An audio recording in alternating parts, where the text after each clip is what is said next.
Hey everyone, AwkwardMillie here, and today I would like to talk to you about my main favorites. So there are two games that I'm going to talk to you about. The first one is Mafia 2 and the other one is Resident Evil HD. So Mafia 2 is an action-adventure single-player game. It was originally released in 2010, and Xbox Live recently had it available, free game last month. So I was able to play the game a little bit. I didn't get to play it so much, but what I've played so far, I like it. You play as this veteran, I think his name is Vito, but he is a war veteran that comes back to his hometown, and due to his friend's Mafia's connection, he's able to get him out of returning back to war. So you're doing missions for the Mafia to, I guess, have a better life and have money. And that's it. That's as far as I've gotten into the game.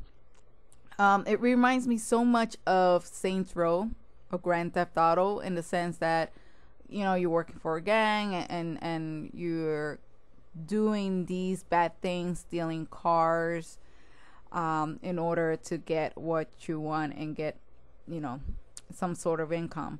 And also you get to play music with this game, because it takes place, I believe, in the 1920s. I'm not 100% in that, but it will be music that you play from then in the radio station. So that's pretty nice. It does add to the atmosphere and everything, because the city looks really cool. So I like all of that. I don't have any complaints, again, because I haven't played it for so long. So far I like it, and I think it's cool. So if you like Saints Row, I think you'll like Mafia too. So Resident Evil is a very well-known horror, survival horror video game. This was released back in 1996, and it was re-released, the high definition version, back in 2002.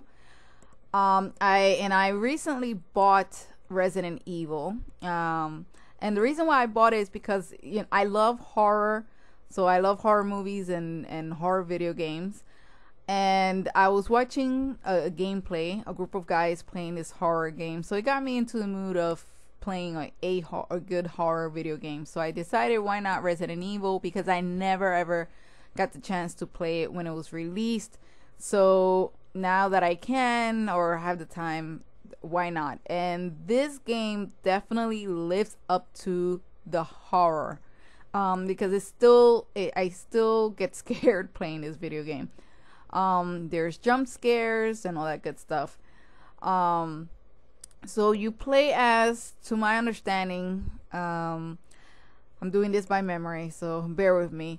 You play as one of the agents. You have the choice to play either a male character or female character, and you not necessarily stumble upon, I guess you do, on this big mansion, because you were running away from this creature, which was like a dog, an infected dog or zombie dog. So you go into the mansion, and pretty much you're trying to find your other buddies, your co-workers, and also trying to figure out what the heck is going on, because there's a lot of freaky creatures out there, and in that mansion. So it is, aside from being a horror game, it is a puzzle game. So it involves a lot of thinking. It's not just pure killing zombies and things like that. You have to, get the keys from one side and go somewhere else to open this door, and then you have access to these things. And also one thing that I find, what's the word I'm looking for? A little bit, not difficult maybe, but it doesn't have an autosave. So the game looks good, but it has the old gameplay settings and controls. So in order to save the game, you need a ribbon. And the ribbon, when you get it, it's a typewriter ribbon, not just any ribbon. And once you find a typewriter, then of course you use that ribbon to save the game. I don't know, it's not like there's a unlimited to having the typewriter ribbon. So you really have to be careful when you're saving the game. You can't just save the game like crazy. So it's like you get so far into the game and you're like, oh my gosh, let me find a typewriter because I don't want to lose all this progress that I've made. And it's happened to me so much because I'm used to the automatic save in other video games. So in this, I go really far and I forget to save, and then when I die, it's just like I have to go do that all over again.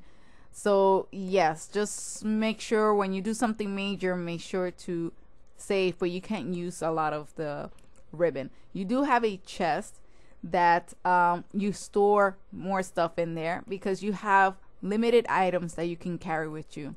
And throughout the mansion, yes, you will find pieces to puzzles. The only thing that kind of bothered me before when I started playing this game is the camera angles. Sometimes they're a little bit annoying, and fighting the zombies, like shooting, pointing with the old, I guess using the old settings, it's not easy. So that got annoying a little bit, but then eventually you get used to it. So I wouldn't say that would take you out of the gameplay. This is one of the games that I will actually like to live stream on Twitch because it's so much fun. And again, there's jump scares, and I don't know how many times I've screamed playing this game. So it definitely lives up to its horror title, because it is, I remember when it came out and it was considered one of the scariest games ever, and I think it still is. It's really, I think this game was well done. And that's it. So I'd say go for it for Mafia 2 if you like Saints Row and those type of games, and Resident Evil if you love horror like as much as I do, then I would say get it. I'm pretty sure many of you have played Resident Evil already, but if you haven't played it yet, I would say get it ASAP. It only cost me like $20 when I bought it on Xbox Live. But I highly recommend the game. All right, so thank you so much for watching.